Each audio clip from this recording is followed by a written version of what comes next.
What we are looking at today is competitive robotics. And there are a few questions that our guest speaker, Adetayo Saka, is going to answer. But one of the questions is, how profitable is competitive robotics? As we go on, we'll actually see. But it's something you should keep in your mind that there is a field that people solely thrive on the gains and the incomes and the wealth of knowledge in just competing in robotics. Now, the general class rules for today is tweaked a little bit. Yesterday, I said we should mute our mics and then take notes and things like that. But today, we are going to give honor to whom it's due. And then we are going to learn. Because if you see someone that is better than you, I believe the first thing you need to do is to learn the wisdom before you contest. Right? So you don't go against somebody that you should be learning from. I'm trying to set the tone because Saka is somebody that I believe we can all learn from. I myself, from time to time, I will learn from him. I'll share some stories. No, we're here together. Now we have, okay, yeah, these are my own rules, right? The general rules. Feel free to use your hands and all of that.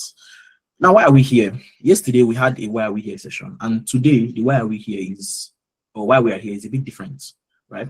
It's still related. But first of all, to learn firsthand how competitive robotics can open doors academically, financially, and globally.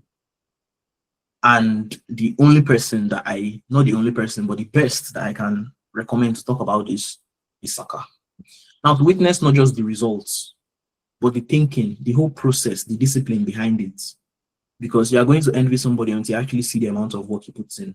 And then you might be like, well, maybe I should not envy this person, because you need to actually see behind the scenes. Now, to understand the excellence, that excellence is not accidental. Excellence is not accidental. I know there are people that are born into wealth. There are people that are born genius. There are people that will understand all these head starts that life gives people randomly. But excellence is not accidental. You didn't just wake up and become excellent. Now, to understand the idea behind our philosophy, Aurora's philosophy, which is move with intent and leave nothing to chance. Right? Do you know the amount of effort, the amount of intention you have to put into something for you to confidently say there is no way I'm going to fail? And if I do fail, I will still try again. The worst thing that can happen is a mail that says we regret to inform you. And that mail does not kill anybody. Now, and this is Saka. There's a long list of things, basically. I'm pretty sure you've come across him yesterday. We talked about him as the director of the week.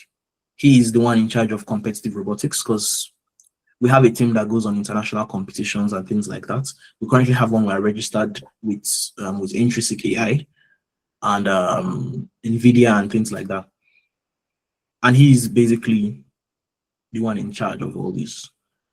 He has gone through a lot of competitions, which I am going to allow him to talk about, right? But what I am going to talk about is this particular story.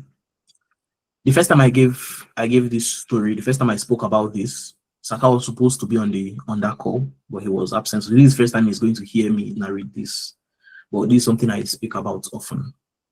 So on 6th of October, 2025, Saka he actually went for the competition, I think on 4th. It was a NASA competition. And he told me about it, right? Now, within that period, Saka was supposed to be a resource person on our last workshop.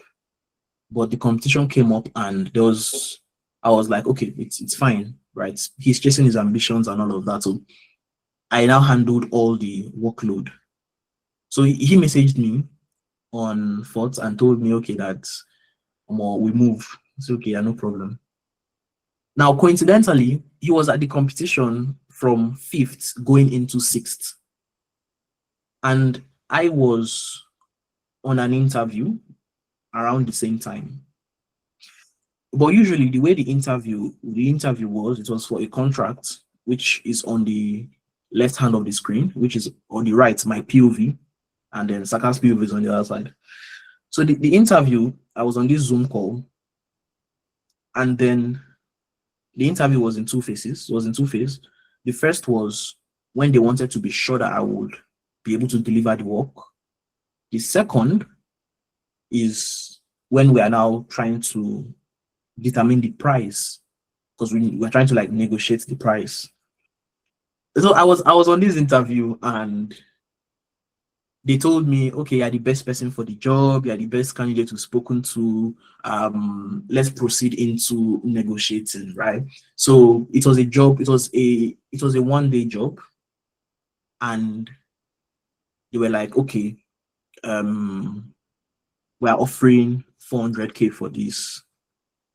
And usually, you would want to bargain maybe 500, 600, thereabouts.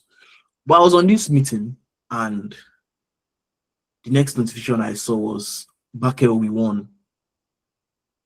And instantly, I was so happy. Like, the way I started smiling, it's like, I saw his notification, and I was also doing well on my interview. And I quickly like closed the notification. And I actually know the value of the competition he went for, right? And I knew that that we won is actually ₦1 million. Like that, they just won. And the next thing that came to my head was, okay, so let's double it, right? Let's say Saka won $1 million, and I get $1 million from this job. Now, whereas the price of the job was 400K. So I told them, okay, it's either 1 million, I'm not doing the job. And funny enough, they agreed. They agreed for 1 million. They agreed for 1 million. And I think the reason why they agreed was because 1 million was overpriced. But it also goes to show that sometimes your circle would take you very far. Because like for me, I would have bargained like 500, might end up somewhere in 450. It's a day job, it's not much work. But then I was like, okay, so I can't make a meal, I'm going to make a meal too.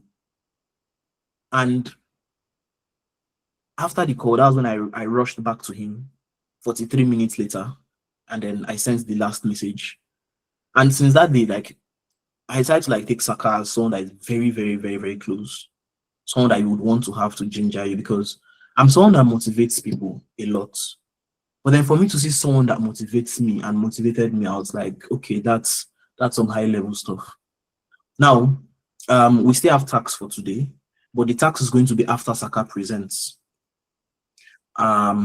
We have, okay, so I think this is just a reminder of the other thing. So I've done a lot of introduction on Saka, so let's warmly welcome him as he takes over the show.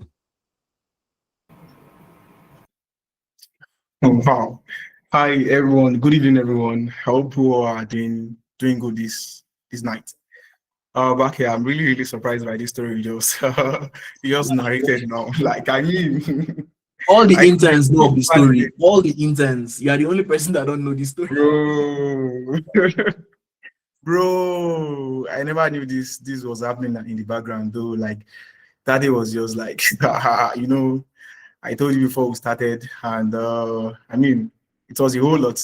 And I think you forgot that to say that it was I think after the next 3 days that I traveled to London for my event. Yeah, all those ones joined to where you talk. That's your story. I've said you want that. Everything just came back to back. Like, I mean, I'm really, really amazed to see this call and these screenshots, and brought back a very great memory. So, and I mean, Bakel has really been a very, very great person, which I will discuss further in this presentation. So once again, good evening, everyone. Yeah, good evening, everyone. And apologies for my appearance here. Where I am now is a lab. It's like a small lab far away from home where I live. So I'm currently at the Federal University of Technology, Mina, with my guys. I came to do something. So I had to like use their lab because the internet is not really good here, and we have Starlink here. So I'll proceed. Those are like the kind of things we do, like just to to move on, to just get things done, I have to appear on this course. So I have to get a lab to use at the university. Okay, so let me proceed and share my screen here.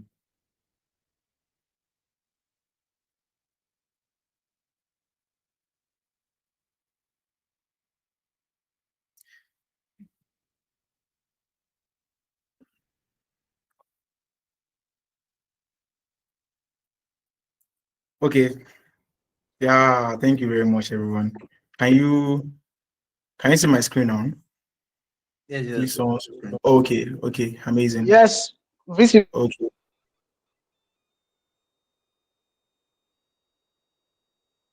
they must not take light up. Okay, please confirm you can see my screen. Can't hear yet. Yes, you can see the screen. Okay, Yes. Yes, I we can. can. I can. Thank Visible you, is visible. thank you, thank you, thank you. So, yeah, our topic for today is competitive robotics, reality, value, and experience. So, what's really the value of robotics? Do people just do it for fun, or is it is it for the money? I can remember I had an interview in 2023. The interviewer asked me, "Why are you even really doing this thing?" Then I haven't even made anything. She asked, "Was it for passion or money?" I said, the passion is there. The passion was really a very big thing then because I never knew what's like the full package that is inside it, how people get money out of it, and how easy it could be, and how hard it could be. Then I just searched for passion, but now I think I can say I'm in between, or for the money safe. So let's get this started. I don't know if anyone have seen the these viral comedians that say let's get the doing started. So let's do it our normal way and let's get it started. So we're talking about achievement and value of wins. It's okay, a showcase of competitive excellence across robotics, AI, and engineering innovation in Nigeria and beyond. So I would like to start first with mentioning my wins together with my teams, and I will discuss further about it. And I will still come back to this all these wins because they really matter and they mean a lot. So I would like to start with the very first win I ever had when I was an undergraduate, which was winning a gold medalist at the Lautech International Research and Discovery Exhibition in this is July 2023 actually. July 2023. But before that, July 2023, a lot has actually happened. So I want to create a philosophy today, and that's just like a very of a philosophy of life.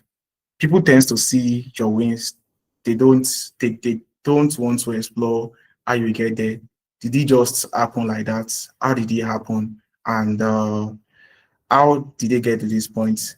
To be honest, it got to a point at competitions. Whenever we go, there is very high probability from the very first day that we get there that we are going to win the competition, or from the very first hour, because of the energy, the preparation, and the rooms. So, and how did we get to those stage that give us a very big courage and assurance? I'll share that with you. And what led to the award was an RFID attendance management system, which I actually built then. So it all started. You know, one thing about innovation is solving problem, even though some might have existed before. But what really matters is your whole implementation. How are you using it? And is it going to impact and be of benefits for people? I'm a very curious person and an object-oriented person. I look at my environment and look at ways we can solve little things. We can solve problem on little things we do every day. Could be repetitive job, could be a menial job. That's like one of the importance of an applicability of robotics is it helps you solve those mini repetitive jobs that can be on a long run very tiring. So I was just in a class with my professor. Then he was complaining about a drastic reduction in attendance of students in universities nowadays. So he was like so pained then. And as an innovator, that's what you do. You pick innovations from people pain points. You will get there. You pick it from people pain points. Like what they really want.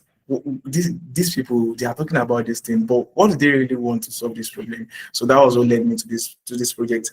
I also went to meet my professor during our holiday. Then I could remember we're about to resume. Then I told him that, sir, how about we build this project? I can actually program it and bring it to school. They will build it. Then I was like, these are very amazing projects. His name is Professor Teslim Babatunde Ashafa. He just stood up that day in his office and he started drawing on the board. He has like a small whiteboard on his in his office. Then we started discussing about it. Like he was discussing with me like a PhD student, someone with like a very high achievement and intellect already. Well, I could have high intellect, but a very high intelligence. So it took the project really very serious, which led me to developing it eventually. I bought the kits and started developing the project. So on the fateful morning, he just called me that why don't we enroll you for the Lautech International Research and Discovery Exhibition during the oh, this is actually 2024. I'm very sorry. During the 2024 25th convocation of Lautech. So we enrolled. Normally, it is only graduate students, like a final year student that apply for this, but I was in, I was in, I think 300 levels to 400 level then, about to resume 400 level. So we applied for it and then it was higher on him.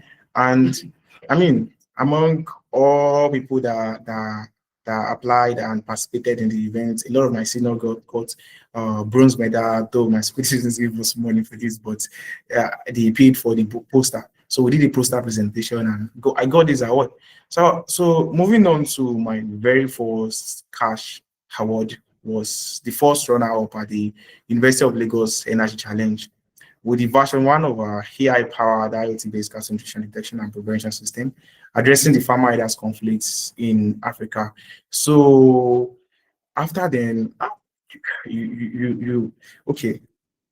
After the first win, so in October 2024, I bombed a lot of applications, and we applied for it, and we got 1.5 million naira at the competition. So we would like to brief the competition's details now. So I will tell you in details after telling you the background story, because it is very important to do that. But it is very important. But it is important for you to be at the back also. So there's a reason I mix it up like that. So the third was first position at the 234 AI hackathon at the University of Ibadan with an AI accident prevention system. All these systems are based on embedded system mixed with artificial intelligence and little of robotics.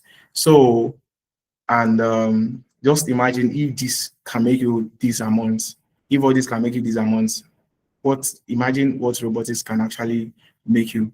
I am back here, I currently working on some competitions like that for now. They worth thousands of dollars, and you really need to get to see how those opportunities play out and the complexity and how people are actually winning it. And also in November, we won this hackathon preparation at the University of Lagos, at the University of Ibadan Design Studio competition. And we move on to Act for Livestock, the first position Act for Livestock hackathon, which won 5 million naira. I will give full details about this because there was a whole lot that go behind the scene. So we move on to first runner up Nigerian juniors competition. You must have noticed that people that I go with change every time. There are reasons for it, and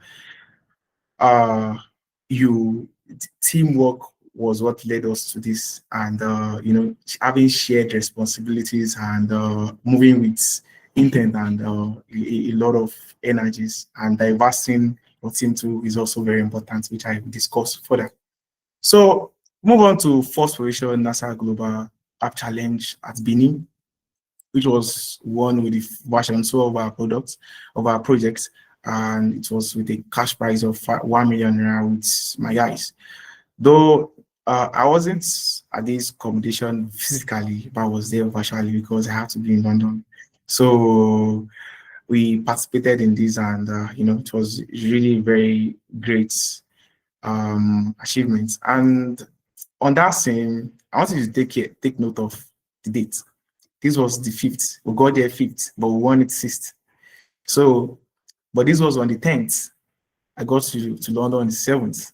So the way that's just like the way we move crazily. You can be here today and be there tomorrow, and you will see how all those plot twists and moves play out very soon when I discuss further about them. So, and last year in November, won 2 million naira from IHS, First Solution Innovation Challenge, out of 497 applicants in the competition. It wasn't an easy feast. So, connecting the dots, which is where I will really say my presentation starts today. How behind the scenes. We have to understand that, to be honest, in this life, there is no magic in success. That's the name. I borrowed that from one of my brother in university. His name is NMIS. NMIS is in Canada today. If I'm right, but he's in Canada. It is Brother Mons. Okay, he's in LSU having his PhD in chemical engineering. He was the one that used to give us this word. There is no magic in success. You have to give it all it takes, the energy, everything it takes to be successful in this life.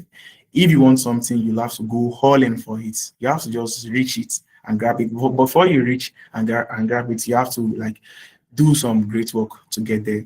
So be like a lonely penguin. I don't know if some of us have seen this story of this penguin that just went viral on the internet now, that move away from the colony in search of something best known to them, but it's just like search of a new life. They don't want to die in the same colony they live with. They don't want to keep following their pack. I don't know what they call like the group of penguins. They want to keep following them. They want to move for that and reach their own goal. So go for your dream, go for it, even when the journey is uncertain.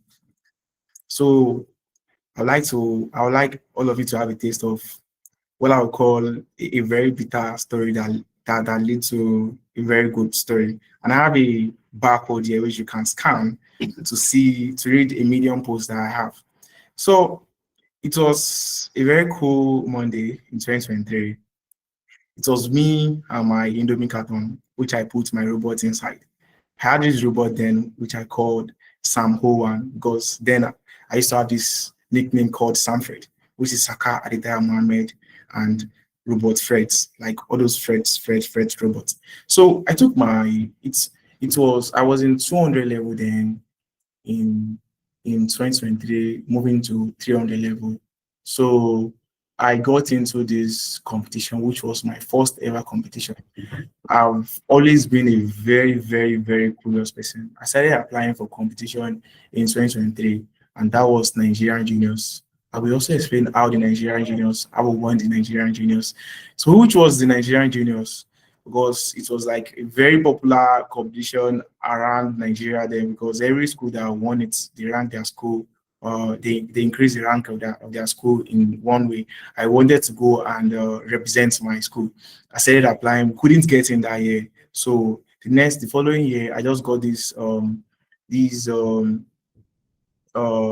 this application details from one of my seniors. That's why you need to be curious. You need to let people know what you do and show them what you're capable of. That's when people can help you.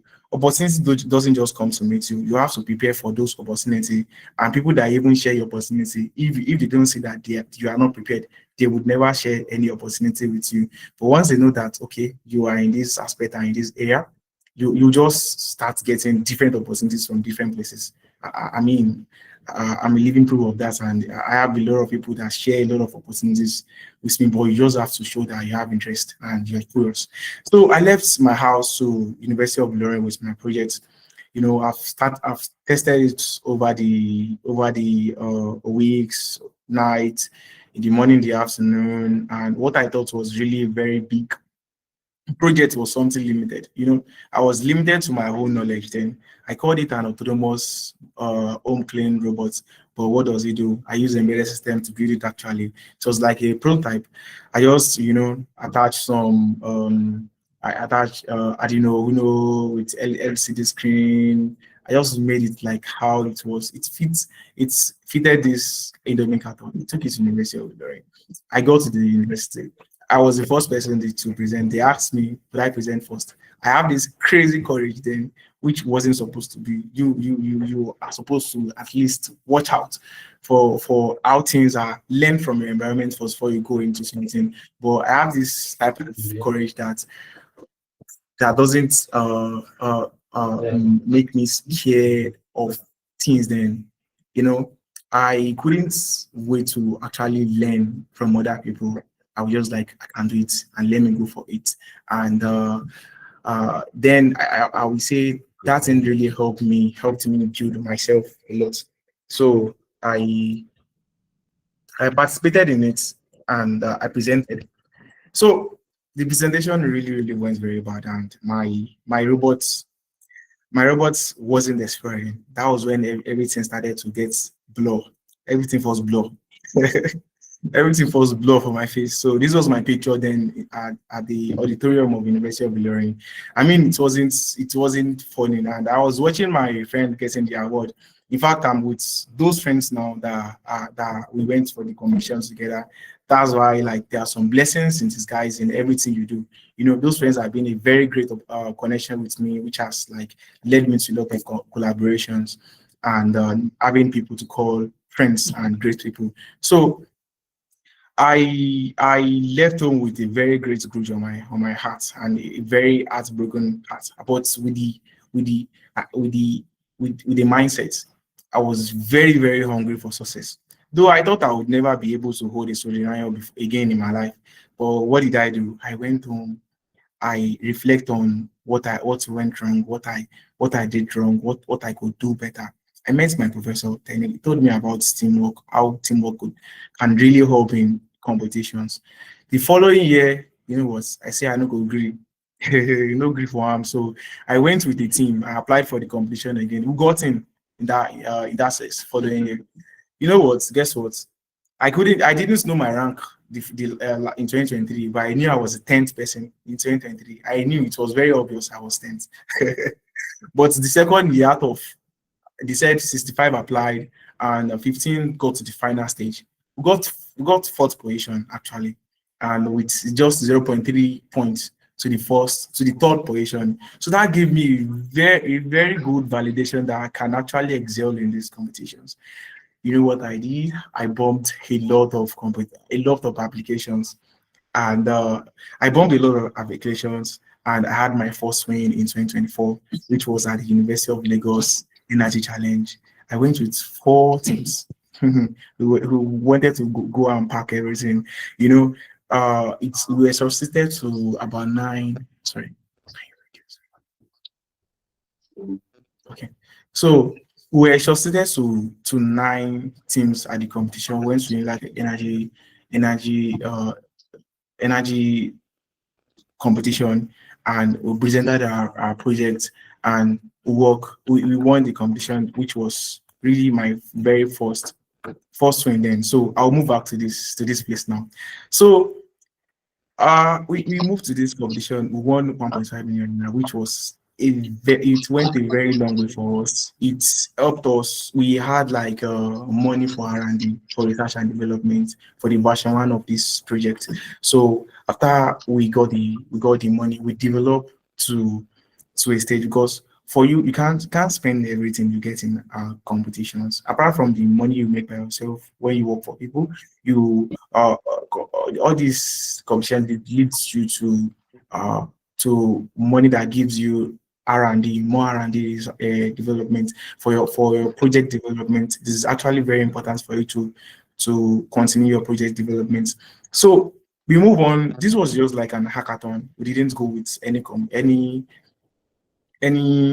project, but when you get there, they will give you a task to do. We went through 2 rounds. We were sweating this day. It was a whole lot. The first round, we were shortlisted to 5 teams out of 10 teams. The second round, we just won the first position, and I mean we presented the award on the 13th of November. Look at this. This was 22nd of October that we went for this competition. We haven't even gotten back from this competition. We've seen the opportunity of this competition. We applied for it and we went to the University of Ibadan. I could remember then it was my dad that used to take me to the park early in the morning, 6 a.m. Ibadan is about 2 hours from my house, from where I live. Let's say 2 hours 13 because of the time I spend in Ubumosha and also within Ibadan to get to where I'm going. So we will leave as early as 6 or 5 a.m. sometimes to the park and get to Ibadan in the morning. Then we participate in the competitions. We got the win. We've tasted it. We couldn't stop. We did what? We bumped more applications. So we applied. This was on the 13th of November, and this was on the 29th of November. We applied for this competition. We won the third position at the University of Ibadan Design Studio. I with my fellow team member here, Olusegun Ayodeji. He is really a very great person, and I'll discuss more about him in our next slide. So this was just like all those normal early morning, waking up and putting this energy, designing overnight, developing your project, increasing the power. So, and after then, well, there are some that will go that most people don't know about because they don't see what you don't win, they only see what you win. So on the 29th of November, immediately we got home. We got into another competition also, which occurred on the 1st of December at Freedom Way in Lagos. In Lagos, yes, Freedom Way in Lagos, Victoria Island, no, Lekki. So we had to the second day we had to travel on the 30th of December to Lagos after coming back on the 29th from Ibadan. Lagos is about 4 hours from where we live. We got to that competition. We didn't win it, but every competition that we go, leave a mark on us. We learn. We don't only go. We learn from everyone that we go, and which is really very important for you to learn and develop. As an engineer, we iterate, and we in my team we believe so much on iteration because iteration is what leads you to success. What people see, what people think, because in competition, even design thinking, you think about the project first. You have to share to people because your opinion, your knowledge only does not justify the fact that your project is very, very good.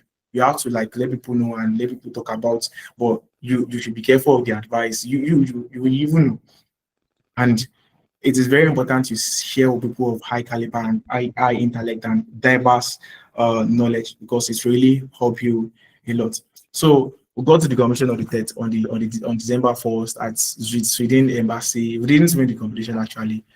On January 1st, 2025, we got into our first competition, which was RAIN, Robotics and Artificial Intelligence Network competition, RAIN Summit 1. So we went for the competition, and unfortunately, that one too, because of some reasons, time, a lot of factors can actually affect you in competitions, but make sure that you learn from those factors and try to prevent it from other competitions. So we move on to this competition. Act for livestock. Oh no, this is the next one. Or this one. First runner-up at Nigerian Juniors competition.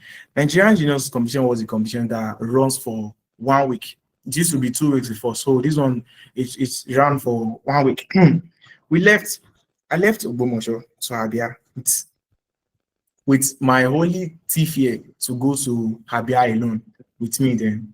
So it was really a very crazy journey because we actually spent 3 days on road, all because of what? 150,000. I had to travel from my house. It was much more than this. I'm just saying the price tag. People think most time it's because of the price tag, but it's because of the experience, the connections you made there, and also where it's leading you to. And I will tell you how this plot twist played out. So I left to Ibadan. I met my other teammates, Adetayo and Rosemary. We met in Ibadan, and then the following day we left with Ibadan to Abia. Our bus points broke down on the road, and we had to sleep beanie on the floor, on the streets, on the floor that day It was on the floor beside a very busy street. So we slept around 1 a.m. and we got on the bus again and we got to Abia on around in the morning. So we got to the competitions, which ran for 1 week. We met other people from Unilag, like Mosunayo, Kolakbo, a lot of people we know are here because it's quite popular. And we met Olisi, all these guys. We competed real hard. It was a very real tax, a very hard. It was like one of the most taxing competitions that we've ever went to, because you'll be given tasks every day to do, engineering problems to solve. We just went through all this, and on the day we finished the competition, we were selected for another competition. And what was the competition? The Hack for Livestock competition. We are supposed to be in Abuja because one of the criteria for you to be selected finally for the competition is for you to be in Abuja on Monday, and we have to finish the presentation on that same Monday. What did we do? Only two of this team member, only two of us are in this other team that went for this competition, which was Hi and Rosemary. You can see her and me here. Olusegun Adedeji joined us from Lagos in on that day. So we traveled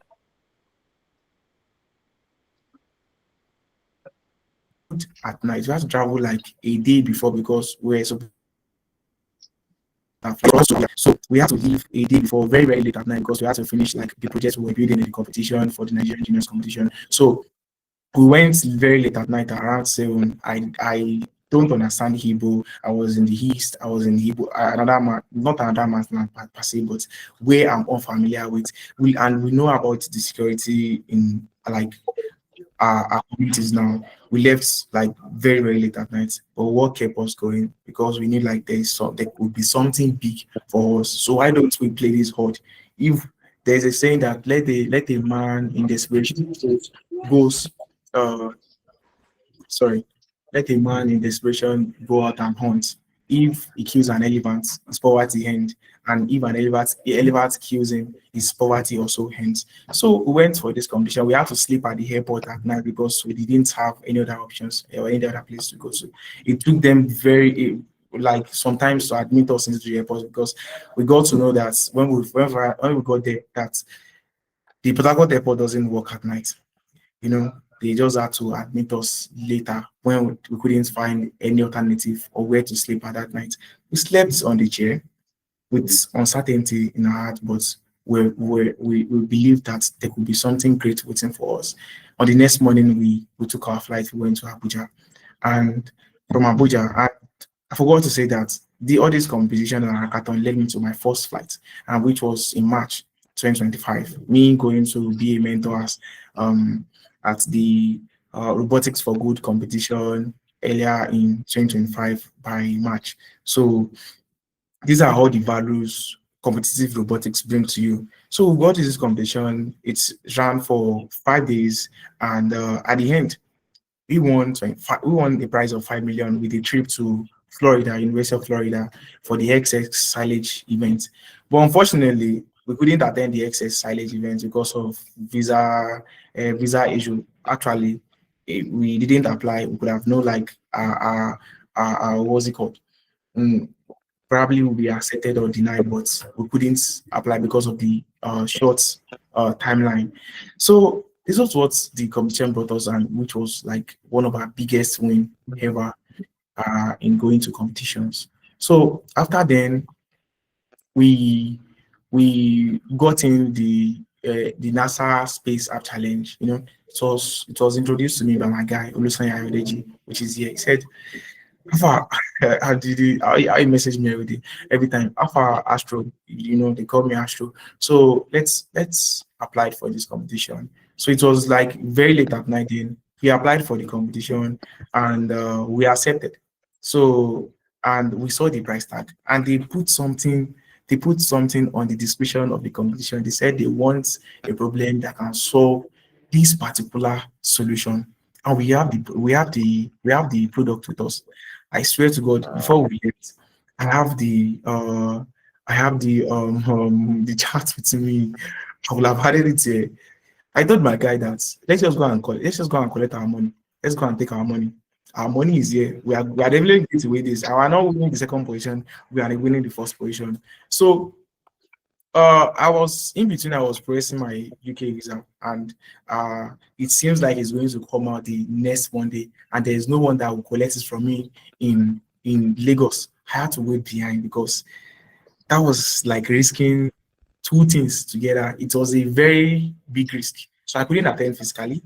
I joined them virtually in things that could be needed.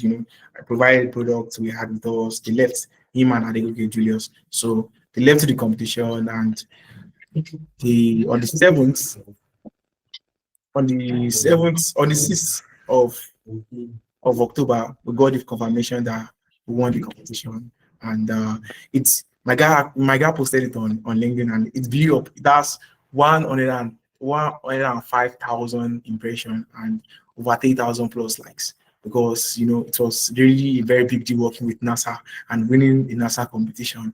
So after that, this led us to this. I left Nigeria on the 7th to London to present my my project, and I was awarded top 100 innovators in Nigeria. You know how many people live in Nigeria, and it's really a very big deal to get all this kind of award together with some of my guys that went to the competition to in October. So to wrap everything up, last year we got in Lorry Innovation Challenge, which was organized by IHS. So won 2 million naira for Diamond, a project we built then for early food ulceration detection system. It was really a very great moment for us, and a very great way to end the year. But the year didn't just end like that. We still won some few competitions, which is not here. And the last award, which I will have presented here, was when I was given 7 awards at my university induction ceremony, which took place on the 13th of January 2026. So these are all things that competitive robotics has given us edge with and brought us the awards. Presented this. So my journey is quite inspiring, and even to me also, because there's just there are some crazy things that has happened, including almost getting kidnapped at Port Harcourt, to traveling to Abuja at night, Kano, a lot of places, just risking everything, literally everything. But what made all this possible? Teamwork. Teamwork really worked out for me. It's played out and worked out for me. No matter how skilled you are, no matter how you know some things, you can't really work alone. You need to work as a team. Carry worker, make we work together. Like it's yield a lot of things. So, and the teams that I work with, people that I've worked with before, I've worked with Olusanya Samson Adeji. You can check him up on LinkedIn. He's a very great guy. He's into blockchain and embedded system also. So I've worked with Adegoke Julius, Ujao Rosemary, Ojiako Precious, Raji Mubarak. This guy is actually from LASU. I collaborated with people that were not even from my school then. That shows like the signs of collaborations. We go a long way to collaborate to get things done. So you have to, and also learn from other people with different expertise, because you need different skills, set of skills to win competitions. You also might not be able to win it alone sometimes. I work with Tamo, I work with Bello, Abdullahi, Active, okay, and someone that has really guided me a lot in this journey is, his name is Professor Teslim Babatunde Ashafa. He's really a very great mentor to me, whom has really impacted my life a lot. And during my journey, I've met a lot of people at different competitions, which led to a great collaborations, which led to a great collaborations for some of my project also, and some that we are currently working on.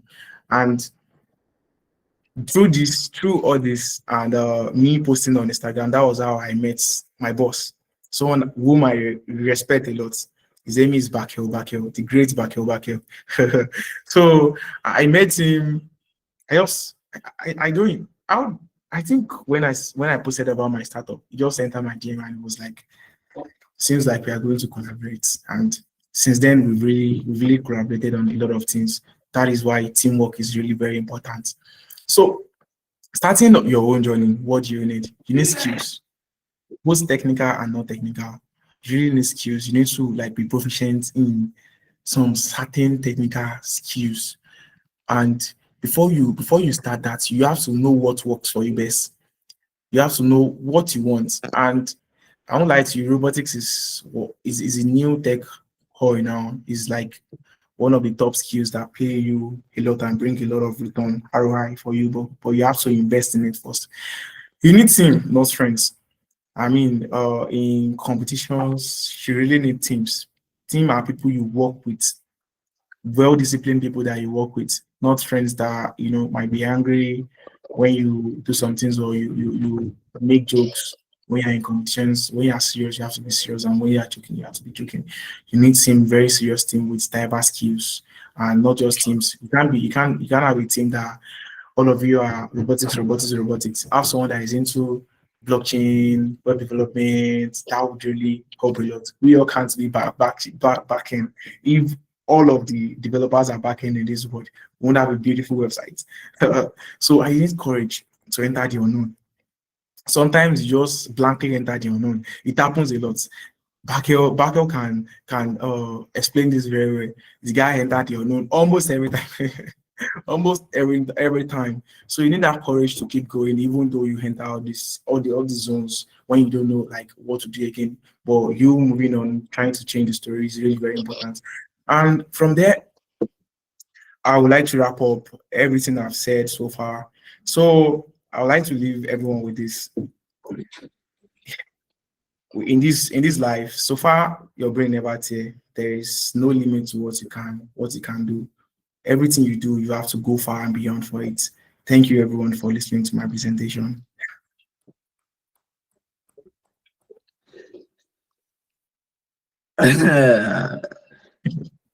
This was a well delivered presentation. Really captured a lot of things. So much that I don't even think my experience in competitive robotics is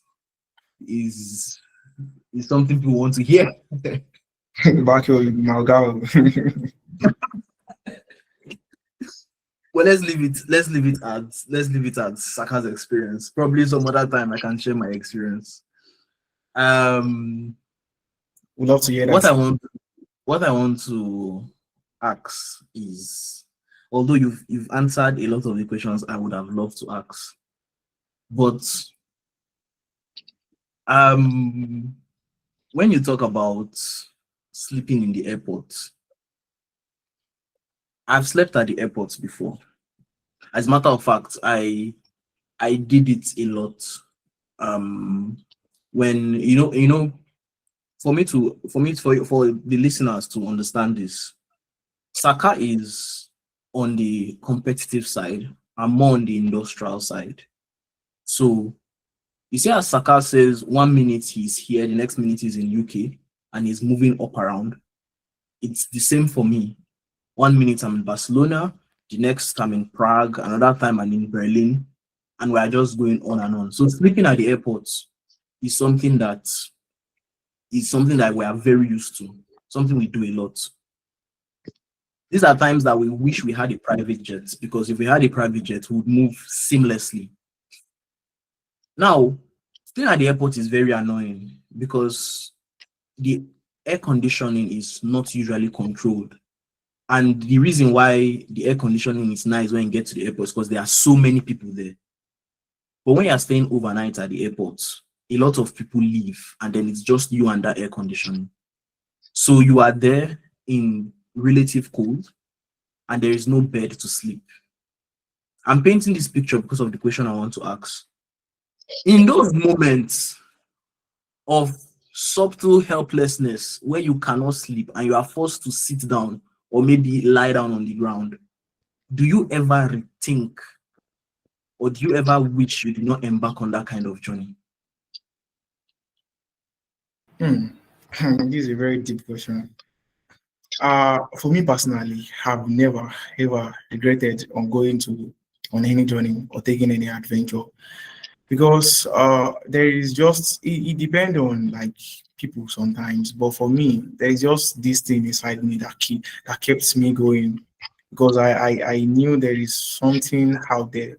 There is this song by Adekunle Gold. It was like, the light is greener at the other side, and oh, the grass is greener at the other side. So I feel like in this world, once you have that mindset that there is something for you at the other side, there is definitely something for you at the other side. You can go as far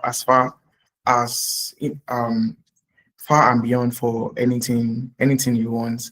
So we've slept on the floor on a very cold night in Bini. That one alone was like very traumatizing. Very close to the gutter, and Yeah. sleeping at the airport is even like luxurious compared to those ones.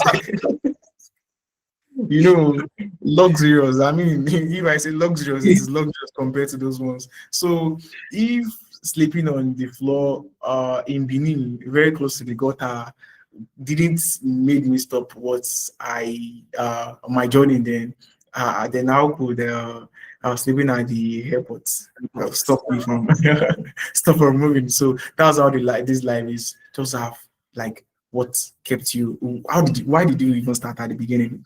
So I feel like it is those things, but it depends on the individuals. Why did you actually embark on it? So, but for me, it's because I know there is greener grass at the other side. Aside. Now, I want to ask a question that I get often, and it's usually difficult for me to answer because when I turn on my camera and you look at me for the first time, you just assume I'm a Nepo baby. So the assumption is this guy was having it soft all the while.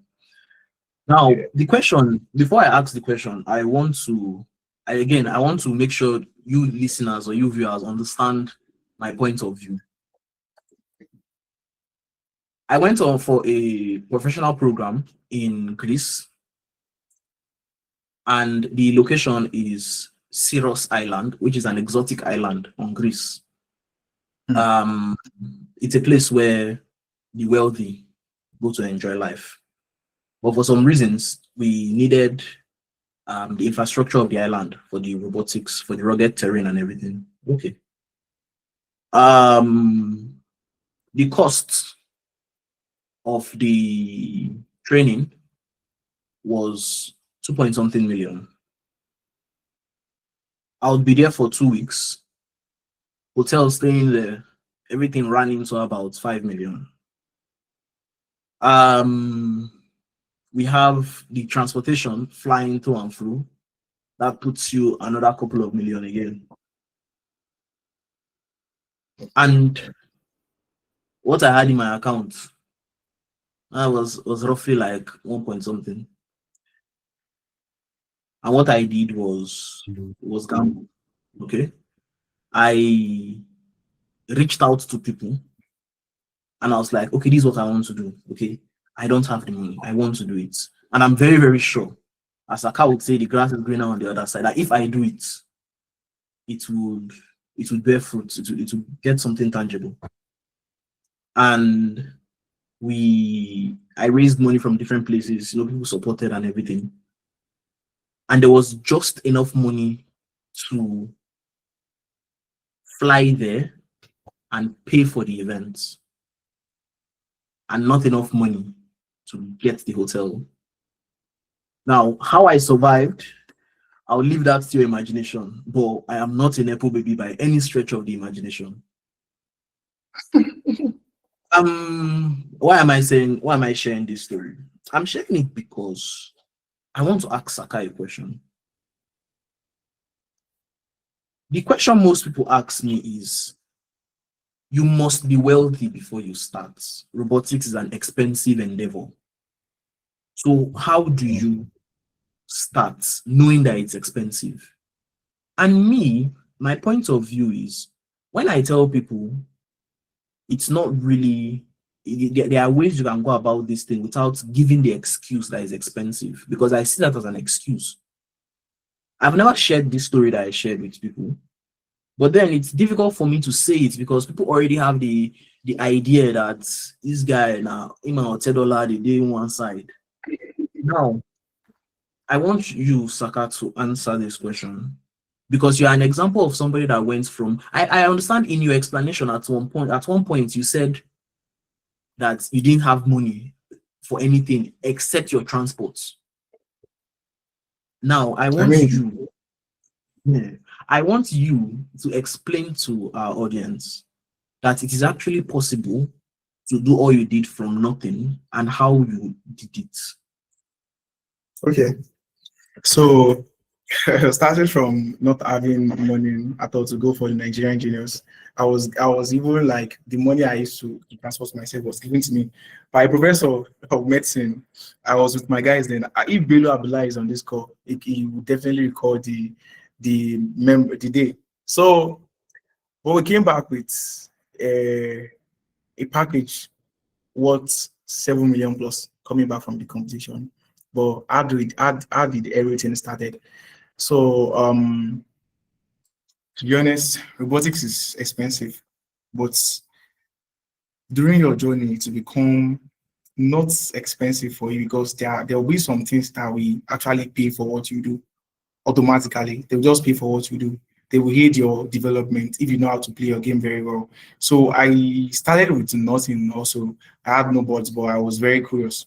I could remember like I used to like contribute my money together then for TFA to get my I contributed it together to get my first board, which was Adeno. It was around 1,000 naira, 1,200 then on AliExpress. I couldn't buy at my local store because I had to like wait for about 3 months to get it from AliExpress. They sent it through post office, yes, free shipping through post office. Then I got it, and this thing still burns. I had to like wait for some month again to get another one. But what kept me going is it wasn't like I was getting anything. I wasn't even getting anything from them. I was pouring money, even though I had nothing then. But what kept me going? After working for some while, I like involving myself in different projects. I did my first project. I built it together. I built it for some final year student. Then these guys, I was in 2 level then. This guy didn't know that I was still in school because I built it perfectly. That they all got A's in that group.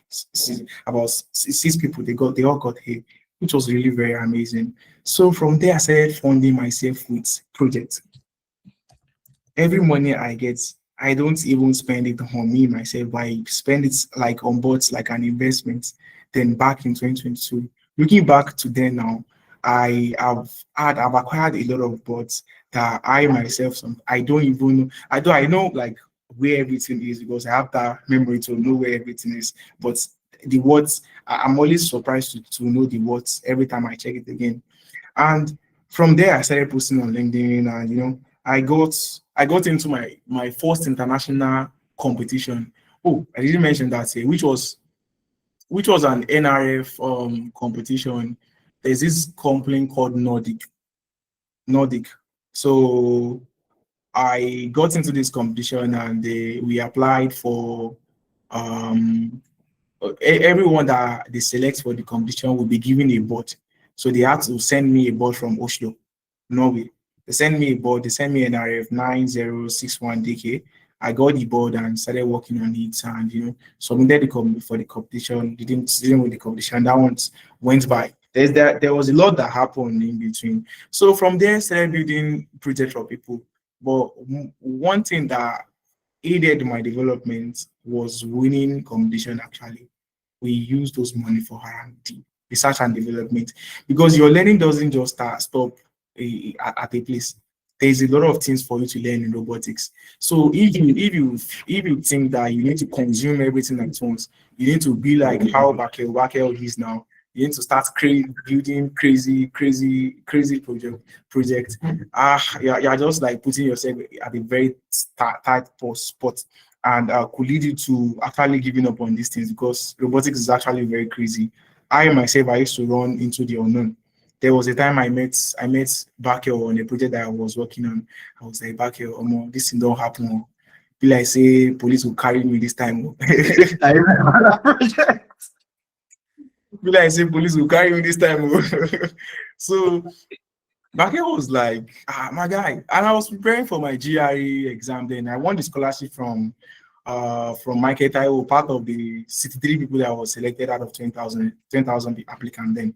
So Bakel was like, okay, give me the details of this competition, give me the your URDF file. He took on the project and he built it. That's like the importance of consulting people that know more than you. So because I actually definitely, obviously, Parker knows more than me. Like the guy is really very good and he has worked on a lot of projects. And as a Nigerian, our ecosystem doesn't really support we that are into hardware sector because there is no research that can actually easily grab like that. You have to like fund it with your money most times. But the way indirectly they still support, the way they support is that there are a lot of competitions out there. There are a lot of competitions. It's just that I've gotten to a stage now that like sometimes I just neglect some I just neglect it because I have no reason to go to some again.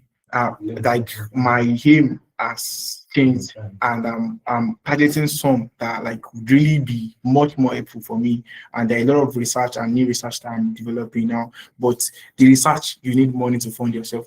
You still have to like go for those competitions, and you know, that was what I said. Indirectly, you have a space to fund your journey in Nigeria. Also, you must apply for competitions. Competition money can help you with R&D, research and development, and you develop your projects, put it out there, and that even can lead to a very viable product. Which I myself down, we will be launching one of our products very very soon, which can turn into an entrepreneur. So nobody started with a goat spoon. Nobody gets it one day. You just have to work for it. You really have to work for it because robotics is not something you can just join this to make it work without not deeply knowing the concepts. You have to deeply know the concepts, and you have a very long journey. So for you to fund your journey, for your journey, you need to be out there, go far and beyond for a lot of things, and just look for funding to help you. It is actually very expensive. Now I started with embedded. I started with Arduino board then, but I started using Raspberry Pi. I started with one Arduino board I bought. Now I have two Raspberry Pi. I used to have three before, but actually sold one. So you can't you don't expect yourself to get to this point that you have three Raspberry Pi at the same time. Now, like immediately, you have to start from somewhere before you start getting it little by little. And I have three NRF board also that worth almost $600. And Bakel now also has a very great story because he shared it on his story one day, and I was really, really, really inspired and amazed. He said just a year before, he added Gestinano to his cart, thinking that okay, he will contribute to get this Gestinano. Just my guy is with Gestinano now. Well, so, they always do. You always with me, guy. Boss my brain. No. So that's how you start. You don't just get it in one day. It started from somewhere. So that's just it. And I think this explains the question very, very well. And evidence is being shown, like when we are even on this call. Okay, it is Orion or Orion. I have three. I have the Nano. I have the Orion. Hey, go that big. So let me explain. Let me explain before you start saying go that big. One of them was a gift. Yeah. So that's what I want to explain to people. So you see, the same way your first Raspberry Pi was a gift. My first robotic arm was a gift, and it was a gift from LinkedIn. Wow. The first Ferrari I drove in was a gift from LinkedIn. I didn't drive it, but like I got the opportunity to go to Milan, and somebody just saw me from LinkedIn and was like, okay, you're pretty good about this thing. Let's hang out so that I could talk about robotics. And I came, he gave me his address, he paid for the flights. I went to Milan and I ended up cruising with him, and apparently he's also into robotics and he's a very wealthy film director. Now, to summarize what Saka is saying, start first and put yourself out there. And look, I cannot overemphasize put yourself out there. The first post I made on robotics was in November. No, was in September 26th, 2024 on particle filter. And that particle filter, the reason why I have that knowledge, why I remember that thing vividly is because in August, when I was organizing the lessons for the workshop, I ran into particle filter, and it was then I understood that I really didn't understand particle filter in 2025 that I posted it. I had to go back to my first post and read my first post and find out that you actually learn as you are going. On the first try, you don't know everything. So the moment I started, I posted every single day. Like if you see my LinkedIn wrap is like 365 out of 365. I posted every single day about what I'm doing on. Consistency is extremely crazy. Now, what happened was this story of the NVIDIA Jetson in November. No, in December. In November, the third week of November, I added it to my cart, and then it was priced at around 1 point something, and I was like, I want to try and get this because this, according to my findings, is like the holy grail of robotics. And I was posting every day, doing my thing. As a matter of fact, I literally even forgot about it until a very popular company now reached out to me. And that day was funny because that company someone just messaged me on LinkedIn. That was it. They came across my post and they saw my profile. Like, I do this, I do that. I'm like, yeah, I do. So we had the call. And after the call, he asked me to do like a white paper design for him. I should just talk about, I should do it like a prototype. And I talked about it. And we ended the call. The next thing that followed was the offer for a job, and they gifted me the Orion. The Orion was what they gifted me. Now, what I had on my cart was the Nano of 1 point something, and the Orion is like double the price. That's what was gifted to me. Now, that only happened because I put myself out there. And this is the story of the Orion. We also have the first robotic arm that I got. It was from a Kuwaiti company. The first robot that he got was from a company in Norway, or an institution in Norway.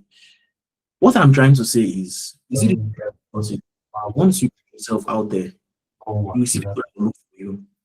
And if you actually view my status, now one day I complain, say, oh, but they don't call me for interview again, they don't send application. I play with it a lot. And I'm just trying to send that message out. Like I can call my guys and say, how far people should active now. The guys that are doing internship, I pray so much well for them. Some of them are really, really good, and there's enough space for everybody to fly. Again, I normally tell people, there are some people that message me and they'll be like, oh, that's how do I get jobs in robotics? Somebody asked that question too yesterday. And I didn't answer that question. I didn't really want to answer that question because if you're attracted to something for the money, you are going to get tired of the grind because it's not free money. And that thing that Saka said, that provided head no spoil, I post that in a lot. See, provided brain no spoil. Because sometimes they go do as if brain won't spoil. By the time you've stayed up for like 3 days and you cannot solve the problem, you would then find out that for something that is paid that much, there's a lot of effort that you need to put into it. And then you would end up in a case where you have jobs that you cannot complete. The worst thing that you want to happen to you is for a company to tick you as someone that does not deliver. It will surprise you how small the robotics community is, that you can apply for another job and they will not pick you because they are aware of your performance with another company.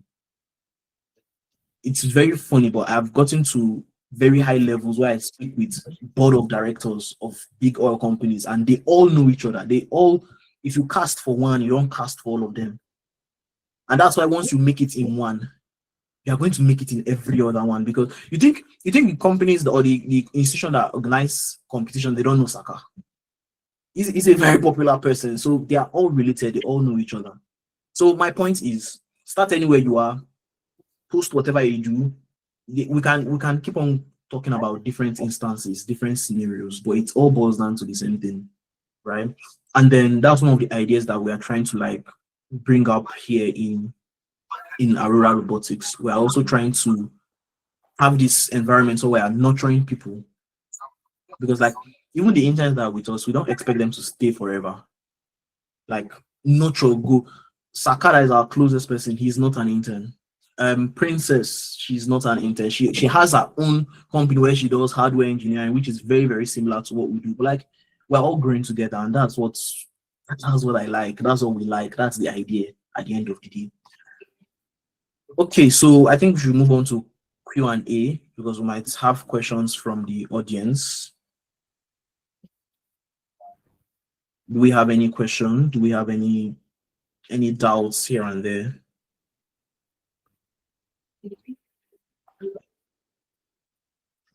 Okay, please speak. Excellent.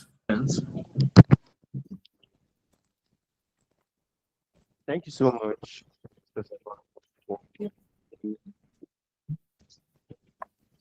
for the presentation you've done and everything, and it's very wonderful inside this section to hear how you've done. So actually my question is that how did you balance your academic with all these competitions you went to all time, from one competition to another and all? How did everything balance? Because that's Okay. very for lecturers saying if it doesn't mean, and also it means a lot. Okay, let me be very honest with you. I'm very honest with you. Please, you can mute your mic. It's going. Okay, so let me be very honest with you, right? I believe people are different, and that's why the interns we have, they are a mix of extremely intelligent people to people that have to put in a little bit more hard work to move in, to get things done. Someone like Saka, the 30 minutes to this interview or to this session, Saka has not finished his slide. Saka has left everything. Guys, You think I'll not say that? I don't know me. Saka yeah, I got scared at some point, right? But I know Saka. Now let's leave that one. The day the project, Saka said he got busy with his GRE that I could not continue, and then he handed it over to me, right?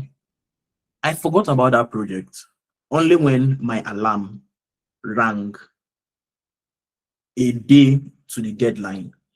And instead of me to start the project, I was busy making memes on how Saka would do this. And I was sending the memes to our circle, and everybody was laughing. But everybody was calm because I mean it's back here, Labi. Fine. What I'm trying to say is, before you run into the unknown, and as Saka would say, go and look for an elephant, understand yourself. I am somebody that the only time I know what happens in school is like some days to exam. And that's because I am fast enough to assimilate it. I'm going to be very honest with you. I'm going to be very, very honest with you, because I'm not going to say you are excellent on all fronts, be a good student. Be a good student, yes, be a good student, by all means. But I understand myself. I can take 7 jobs. At one point in time, I was telling Saka, I had 7 contracts at the same time. I can take 7 jobs at the same time. I can toggle it. I'm excellent in multitasking. Some people on this call will be like, sleep, try and sleep. But for me, sleep is for the weak, and I'm just moving and I'm just doing on and on, right? So you're, in summary, understand yourself. I have quite an unhealthy work lifestyle. I won't recommend it for anybody. but you can still do a lot more without having to be on the extreme side like me or Saka. You can do a lot more actually, right? Because Saka would message me around 2 a.m. and tell me I should go and sleep. And then I'm not replying, is he chatting me from inside dream? So the problem now is we are both awake, we are both grinding for this thing. You must not do it like that throughout, right? There are people that moderate it. We have interns that once it's 9, 10, they don't reply to messages again. And it's fine. I believe everybody have. And then we have the ones that you can be chatting with them 12, 1, 6 a.m. Everybody, they're always active. So understand yourself, know what works for you so that you will know how many things you can toggle. Before one of the culprits is laughing, Olamide. No, I don't call him Olamide. Olamide is laughing already. Olamide is always active. Saeed is always active. TC, they're always active. Okay. Now, I can see Samuel that asked the question, how do you find the right teammates, right? I can see your question, but somebody raised his hands before you. So first of all, excellent. Have I answered your question? Yes, perfectly. Okay. Mohammed, you raised your hand. Who are you? What's your question and who are you directing to?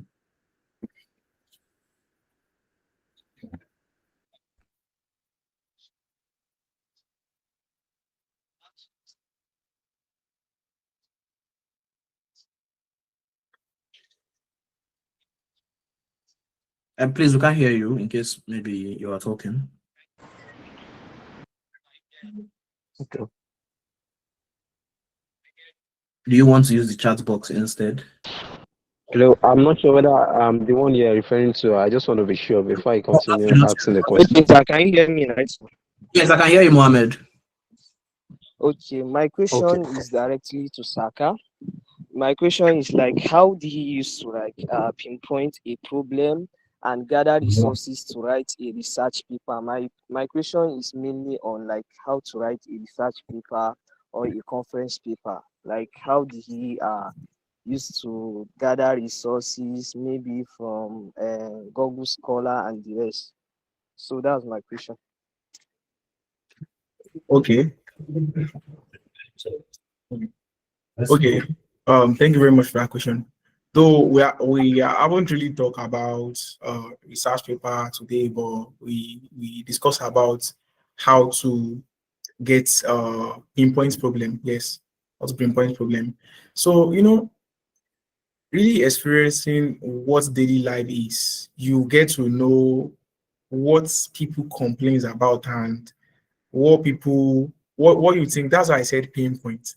You just get to know about it one day. Okay, look at this problem that we created solution for now, where that we already have patent for. So it's an AI based system that detects cattle when they enter the farm. We all know that this problem exists in Nigeria, but has anyone really solved it in a digital way? So nobody has. So you look at that kind of problem with the knowledge you have. How can you solve it?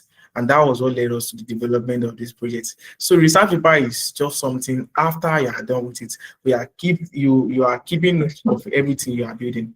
So after I develop the solution, you build it, you iterate multiple times because you can't really write on something you haven't really validated about. You have to do testing. That's why you have different chapters in a research paper.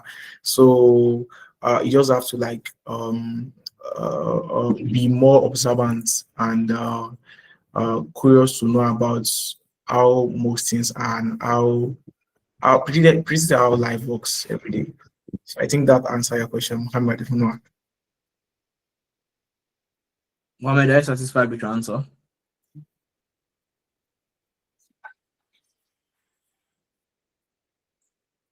Okay, so Samuel Ajala asked, directed the question to Saka. How do you find the right teammates? What do you look out for?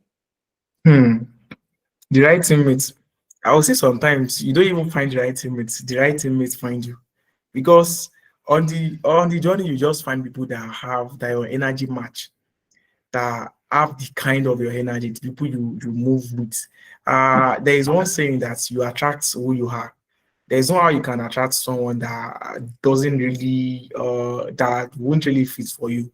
So okay, let me take you back to the story of one of like the strongest person that I've worked with in competitions. His name is Olusanya Ayodeji.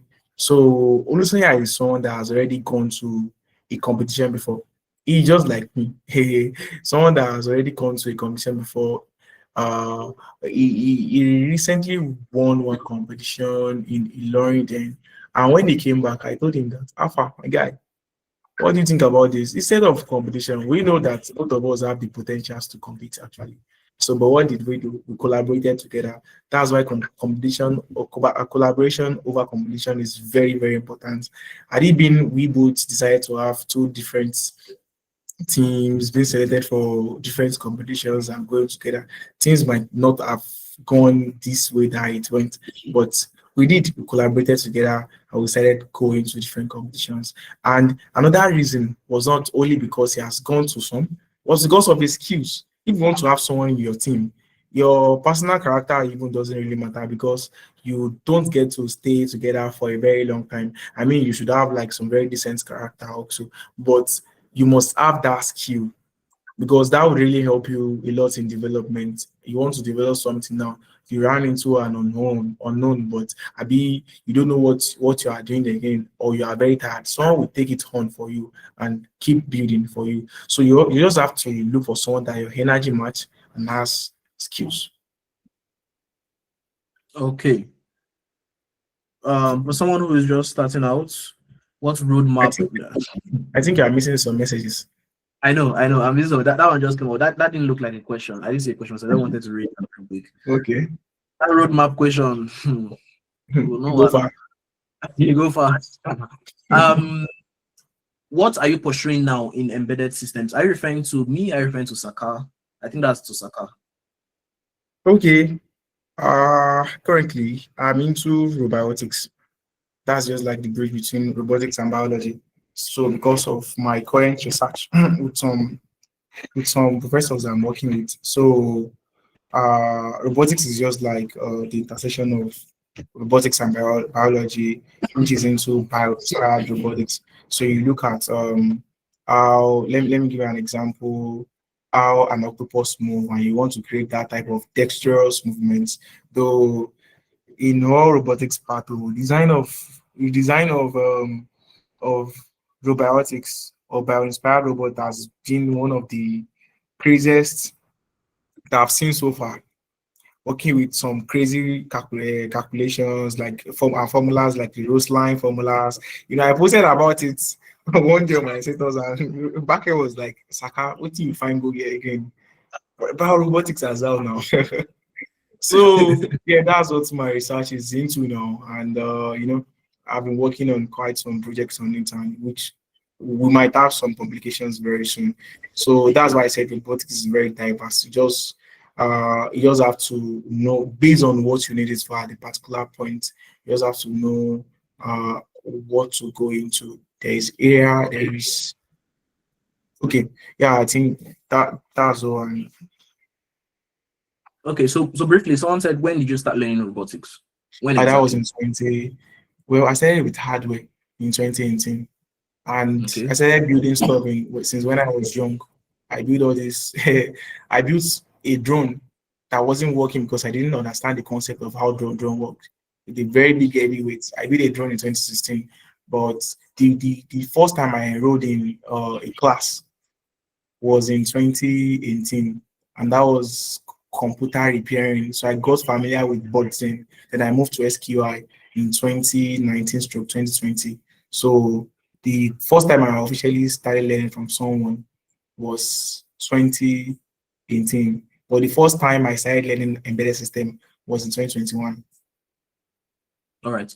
I want to answer a question myself. What is the core of robotics? Is it software? Is it embedded? Is it mechanical? The core of robotics is robotics.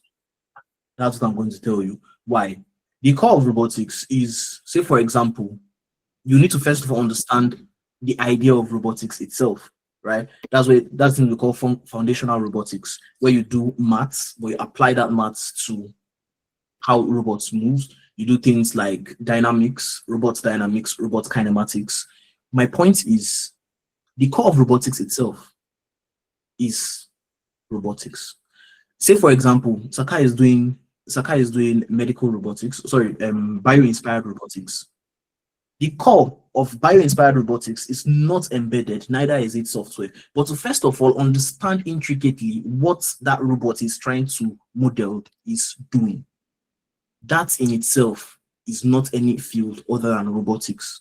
So it's basically taking, say for example, the only thing I have done, so I can give a better example. The only thing I've done in bio-inspired is quadruples and tendon-driven hands that they move not with motors but with muscles. Now, you would first of all study like the mathematics behind it, and that math itself is robotics. It's when you're done with all these things, you can even think of writing a software. You can even think of what embedded parts to use. The embedded, the software, all those are just choice that we use to make robotics come to life. The core of robotics is robotics. John, your hands was up. You're the next person. Okay. There's a lot that have been said, but there's one question I want to ask, because Okay. even though the hardware tools are there ways that we can get some of all these software tools, because in a way that at least you can have a subsidized means to get these tools to work? Because even though we are trying to build something that is hardware, we still need to tweak our conceptual knowledge on how to achieve these things, even though the idea is not there. But how can we get access to some of all these tools that maybe like simulation tools at a subsidized rate? Because most of the time, like for example, now I do hardware, I build circuits. Most of them I build using manual soldering, and I want to scale up to like trying to build PCBs.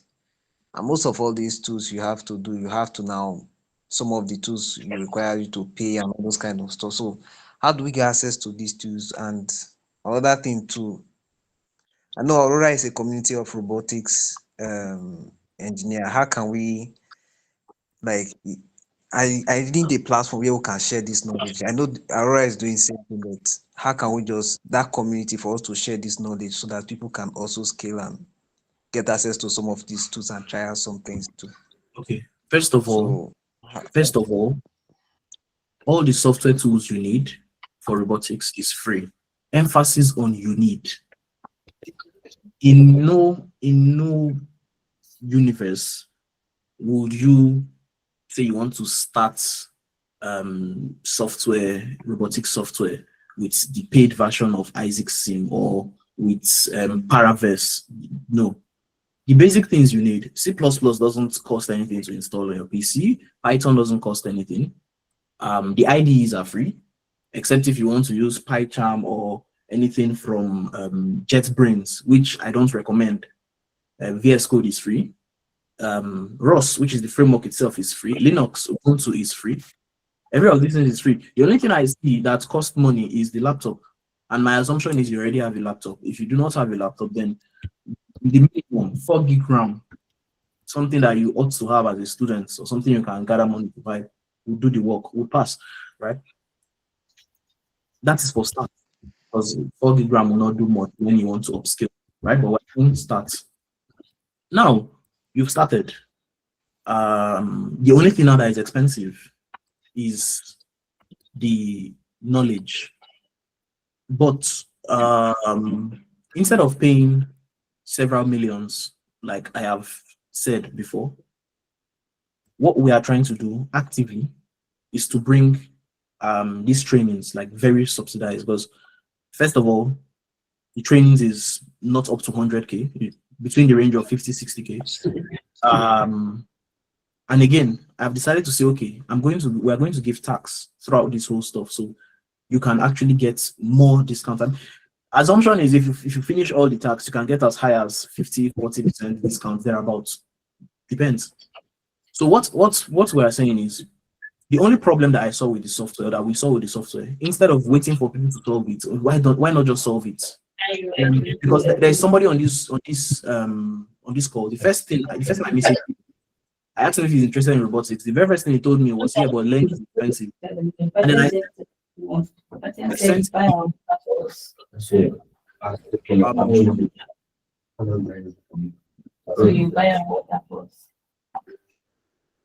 I sent him our syllables and details of everything, and he was like, okay, yeah, this is actually very, very, very, very cheap. What of simulation software? Not all simulation software, but simulation software you need to start are free. Gazebo is free, Unity is free, Unreal Engine is free, provided you are not a company. PyBullet is free. Come on, they are mostly free. So yes, that's the answer to your question. Taiwo, you have been up for a while. All right, thank you so much. I really appreciate your efforts. Thanks a lot for the inspiration. Okay, my question, or let me say an advice. Okay, so actually I studied mechatronics engineering actually. Then presently I'm doing an kind of internship with an Odoo ERP company or office. All right, and I still see that my interest for robotics keep on coming on. Although what prompts the aspect of going for internship is one of the things that, okay, after school one need to find one way or the other to get something doing. At least something comes in so that can sponsor the robotic aspect or embedded system for component buying and the like of it. So now I have two options here with me, like, okay, options of, let's say, a kind of graduate internship, graduate assistance, like in a school, right? Then also continue with the Odoo ERP, and as well as, yeah, the third one, system program, like all these university non-teaching staff system program stuff. Okay, so I'm looking at, okay, which one would be the best to serve me in my way to as a robotics in such a way that it will give me more time and also contribute a lot to development in my line of robotics. So I'm just want to know, based on experience, based on your experience, that's what I mean. Like, what can you advise? Thank you so much. Which of those three options will give you time is dependent on the options itself. I don't know how much time you're going to have as a graduate assistant. I don't know how much time you are going to have as a system programmer. I don't know the institution, so I can't tell you which has more time. I feel you can actually ask these companies to see what their work ethics is like, and then you can judge which would give you more time. Now, if we are going to say which would directly contribute to boost your portfolio as a robotics engineer, first of all, system engineering is sort of similar, right? But then the graduate assistants, I think you said you studied mechatronics. If you are being a graduate assistant, if it's going to be in line with mechatronics, then I would probably say, okay, you should do that, because this is the easy thing about mechatronics. With mechatronics, you can easily narrow down to robotics. But when you say system design or system programming, it is very broad. People that do urban design, they are also system designers because they are designing a system. They are designing how roads move around or transportation and all of that. So when you now say systems, it's a bit broad, except you are saying embedded system, and okay, yeah, you've narrowed it down, or you are saying some other form of software system or something. Okay, I know the system design you're talking about. That being said, time is based on the companies, right? The best option as per your CV or direct contribution would now be mechatronics. I hope that helps you, give you some clarity. Okay, if you need any other thing, you can always link up, because I think your case is pretty dicey and so many people get into that situation. Samuel, your hands are up.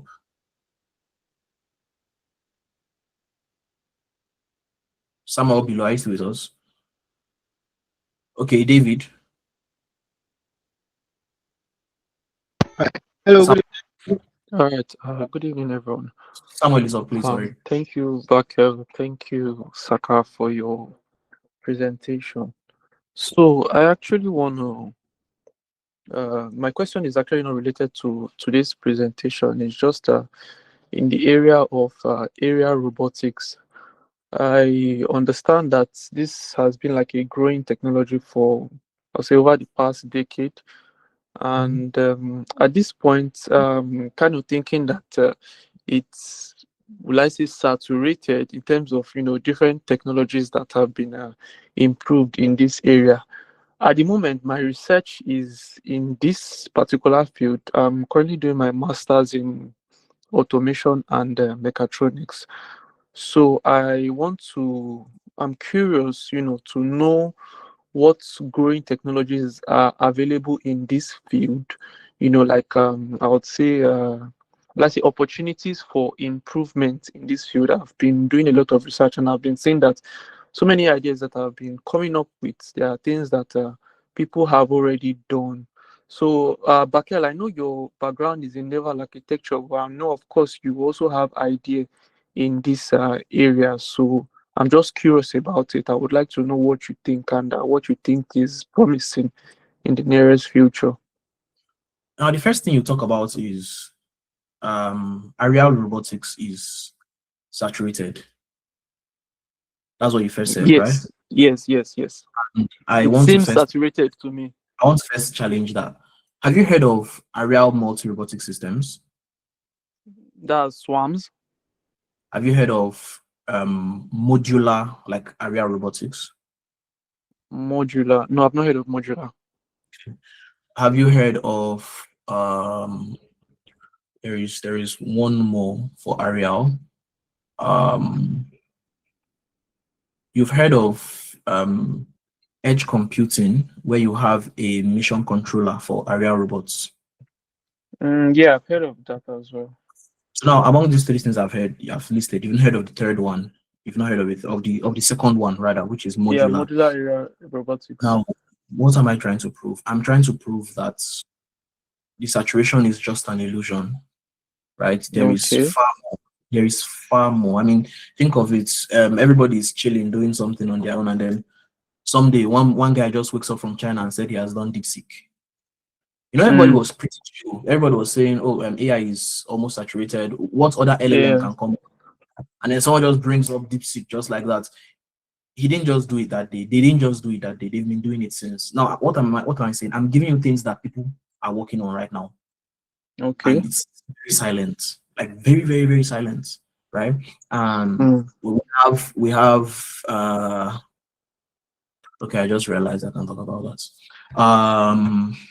What can I talk about? We have some countries that are using aerial robots for defense with very new tech, right?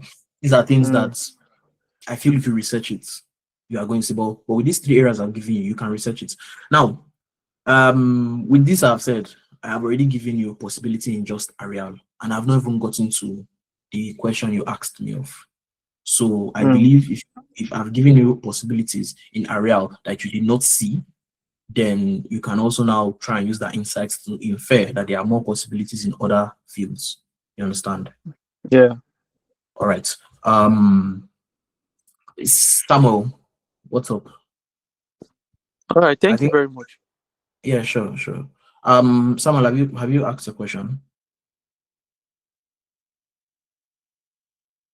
No, I haven't. Okay, what's your question, please? All right, it's been an awesome time. I really enjoyed every part of it.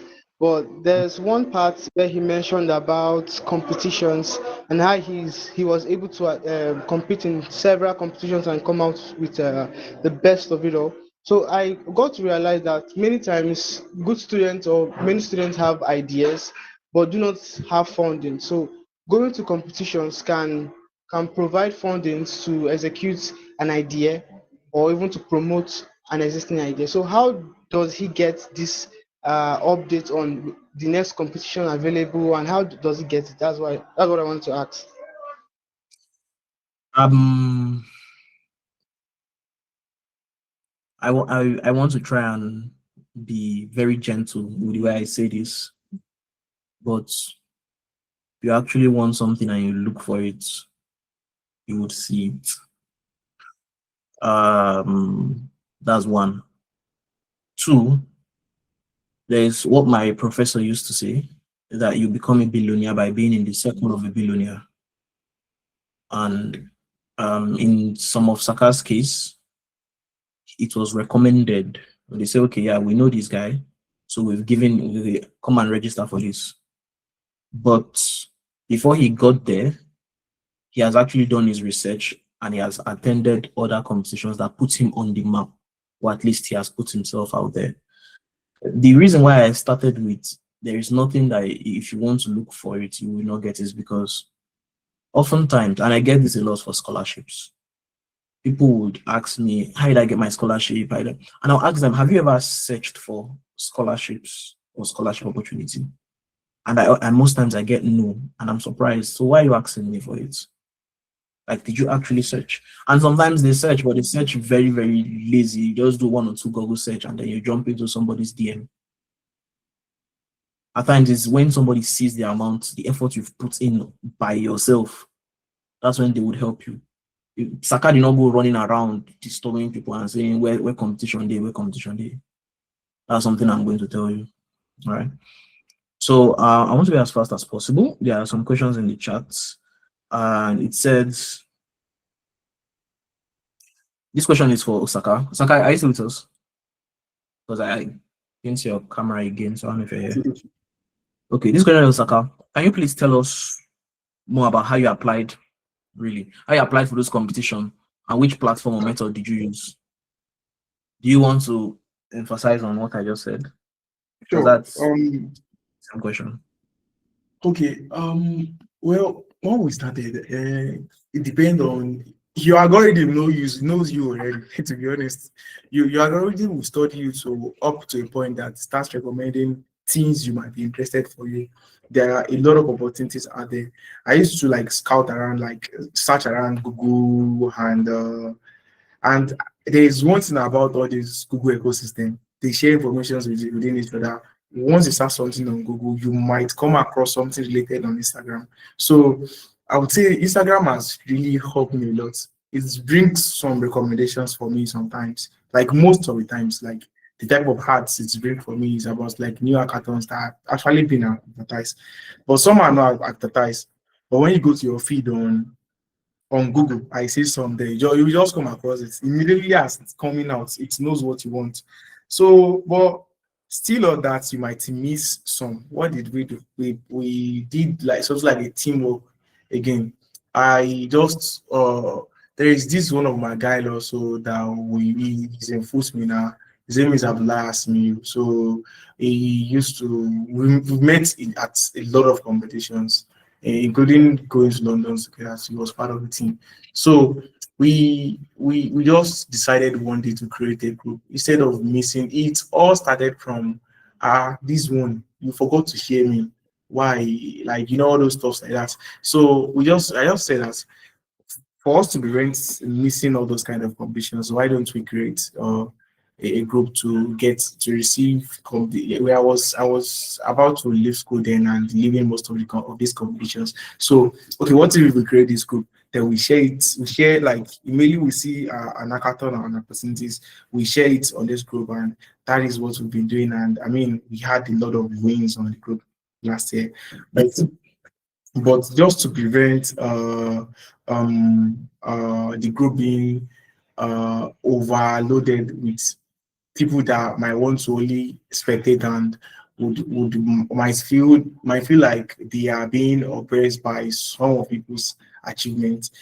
Before you join, it was a protocol not led by me. You must have something doing. You must really show interest and you must really show the passion that you really want you are really joining for the win, to join the winners not that you be there are a lot of people here on this call down the group, like Mohammed, I just added him like about a few weeks ago, Abdulaziz, a lot of people, because they showed interest, they asked. You must be curious first. That is why you must ask first. You can't you don't always get things easily. You must ask first. So if you'd like to join, you can contact people like him, and they will discuss. They can discuss with the group admins. They know the group admins, and they are going to add you. So that's what we've done to help people that are coming up also. So you can reach out to people like that. Okay, Faith Ibude, are you on this call?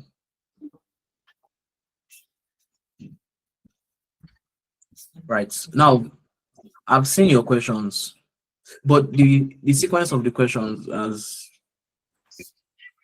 made me like want to ask you a question. You've asked 3 different questions that has showed 3 different level of understanding of robotics.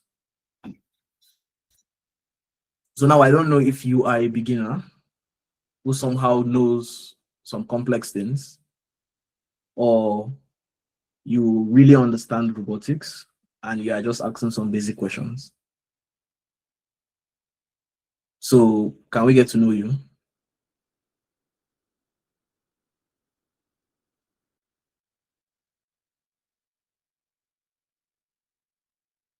I'm just getting the thumbs up from Faith.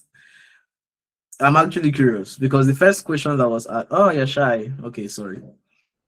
The first question that was asked was, can you learn coding and robotics at the same time? The next question she asked was, what will happen to the labor market as robots begin to perform more cognitive and service-oriented tasks? Now, that question is a bit higher than the first question, but okay. And then the third question I'm saying is, how do we train robots to navigate complex, unstructured environments using LiDAR, computer vision, and sensors? Okay, and that question is to be asked by someone who really understands robotics. And then there is a more complicated question on real-time constraints with multiple sensors and actuators. So that's the reason why I am now curious. However, the answer to the first question, which is, do you learn coding and robotics at the same time? Is it possible? Yes. Robotics is, how do I put this? Robotics is not just coding. You can learn robotics for 3 months straight without touching code. And then what you're doing, you're actually learning the foundation of robotics. You're understanding the maths that is involved in turning your hand, in turning your fingers. You're understanding 3D space. You're understanding kinematics. You're understanding inverse. You're understanding how Jacobians work. You're understanding the matrices and everything. Right? There's a lot more in robotics than people ever see. Right? Before something moves, a lot of physics is involved. A lot of maths is involved.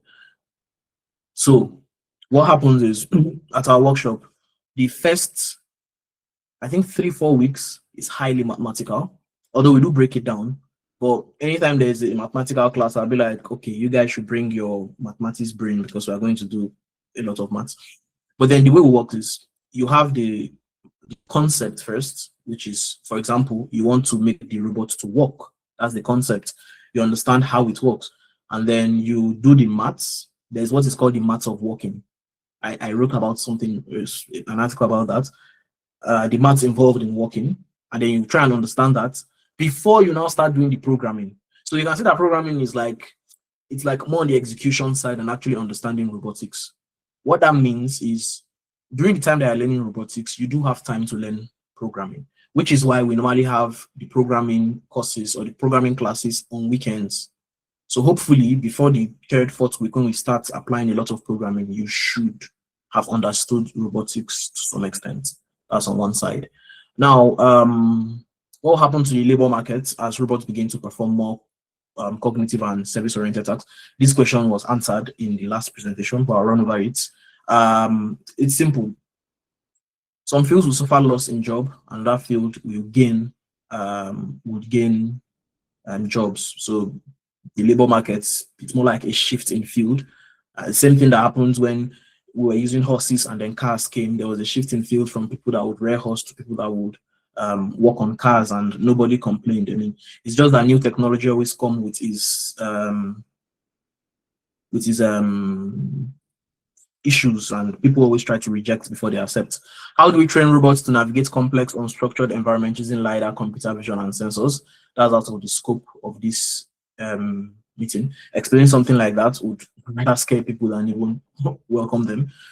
Is there a relationship between data science and robotics? Yes, there is. And we talked about it in the first class.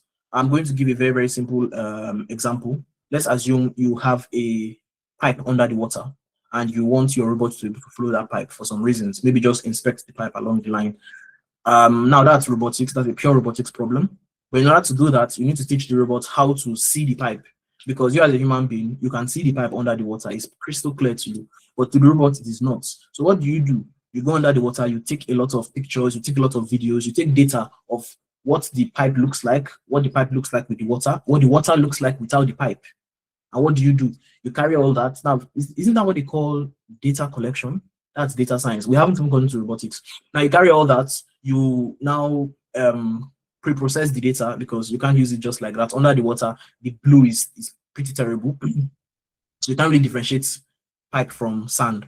So you clean it, pre-processing, all this, you've not even started robotics, so you are in data. Now, the problem is, when they give you the job as a robotics engineer. They are not going to hire a data analyst or a data scientist alongside you. No company is going to do that. That's two payrolls, two very hefty payrolls. So instead, you as the robotics engineer, you'll be the one to go and learn that data science thing. So that's why I say robotic picks from different places. And I mean, most of the times I spend more time learning. And sometimes things that I learn for a job, the next job doesn't really need it. I'm like, oh well, additional knowledge. Past Arduino, Raspberry Pi, what's next for a beginner? So let's assume that you fully understand Arduino and Raspberry Pi, and you know how to talk to an Arduino from a Raspberry Pi back and forth, which is something I feel you should learn how to do. The next thing I probably want to look at is real-time operating systems, RTOS and things like that. I feel that is if you are gearing in robotics direction, right? For embedded, you might probably want to look at PCB designs. For people in embedded, understand what is next far better than me. I only know what's next in embedded as it relates to robotics. So I would advise you direct questions like this to your favorite engineer. I think I dropped their link. So I think they have a whole different structure for all of this.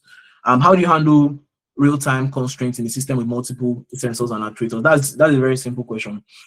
I'll give a very high level answer. When it comes to real-time constraints, what you want is a very deterministic system and not a processor. So you're not going to have an NVIDIA Jetson or a Raspberry Pi run it. You're going to have the LiDAR connected directly to the microcontroller, because microcontrollers are very, very, very precise, right? They use a lot of schedulers and their timers are accurate. They do not have queues like CPUs. So you are going to connect the essential things to the microprocessor, right? So there are some robots that have LiDAR connected to microprocessor, different things. Sorry, microcontrollers, not microprocessors. So that's a surface explanation. Please, I want to be added. Okay, I think that's for Saka. I think you are going to contact Saka. Probably you message him and tag him, just check the group chat. Past Arduino, what other hardware and microcontrollers should a beginner work towards? I don't think it's a good idea to just list all the microcontrollers and start learning them one by one. I don't think that's a good idea. The same way, it's probably not a good idea to just list all the robots and start learning them one by one. That's a bit unstructured, right? Because there are other things in embedded system that is not just microcontrollers. Using microcontrollers is not really embedded system, because I use microcontrollers too, and I probably use them very, very well. So that's not embedded. You might want to actually think of designing these microcontrollers. So I think you should probably shift your mind to designing than using. I'm just learning coding now in college, like HTML. Okay. So, all right, that's all the questions that was there. I really appreciate everybody for being part of this. I appreciate Saka for his very enticing and nice presentation that held over 100 people for a very long time. I appreciate the whole team at Aurora Robotics for how they they've brought us all here, how they've always been with us, the whole contribution and everything. In no man's land is it one man's efforts. In no man's land is it one man's efforts. I also wish Saka success on his endeavors, and we are still very much together. We have a lot of projects that we're working on. We have a lot of competitions that we are aiming to get. So, yes, slides will always be on the group. Slides will be on the group chats. With this, yeah, I've forgotten the tax for the day.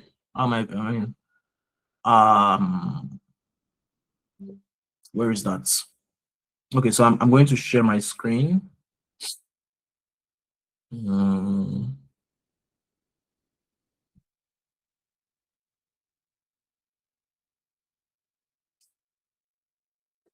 All right, so you see my screen, right?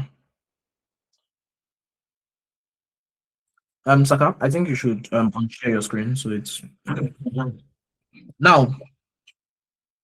The first thing, everybody that's touched software, whether you are an embedded system, because embedded systems you also use software too. Arduino is not hardware. Arduino code is not hardware. Anybody interested in anything software, you ought to have a GitHub account. Using a GitHub account is like rocket science. So we're not going to cover that here. In fact, we're not doing that here. We'll do that. There's the whole week we dedicate to GitHub. But like after you get to know about GitHub, God bless the day you know GitHub. But for now, you're going to create it. And the reason why I want you to create it is you could be very, very curious, and before the workshop starts, you already know about it. You could have been shying away from it, and probably today you would create it because it's a tax. Now, after creating, you are going to copy these two URLs. The first is mine, the second is Saka. And you are going to follow it. Reason being that on these two GitHub accounts, there are tons of projects. On Saka's GitHub account, there are about 13 to 15 projects that you are going to learn from. Like I've gone through it, I've worked on it, and so on. On my GitHub repository, there are still a lot. Probably when you get there, you would see it. Why this matters? You get to see real projects from like world-class engineers, like people that, you know, those people that you actually hear them from afar and like, oh, this guy is very good. But now you actually have contact with them. You see them face to face. You at least video call. You talk to them directly. At least now you can see their work and see what it actually took. I've had people go through my GitHub accounts, my GitHub profiles and my projects and message me on LinkedIn and be like, okay, what did I do here? Why did I do what I did there? Right? So things like that. You also find code that is challenging and inspiring. And then that's how you grow. So when you wake up, scroll your GitHub and not gossip. I know a lot of people, they wake up, the first thing they check. I told somebody one day that the first thing I check is GitHub notification, and it was weird. I know that sounds very, very like a nerd, but you know what you're looking for, basically. So that's the tax. All slides will be made available. Thank you very much for joining today, and we'll continue on the group chats. What if you already have a GitHub account? Just follow. I doubt you must have. I mean, even if you've not followed, even if you've followed me, I'm sure you've not followed Saka. If you followed Saka, I'm pretty sure you've not followed me. It's one way or the other, right? And yeah, when you are done, you would communicate how you would send it. Don't worry. All right, thank you very much, and have a nice day.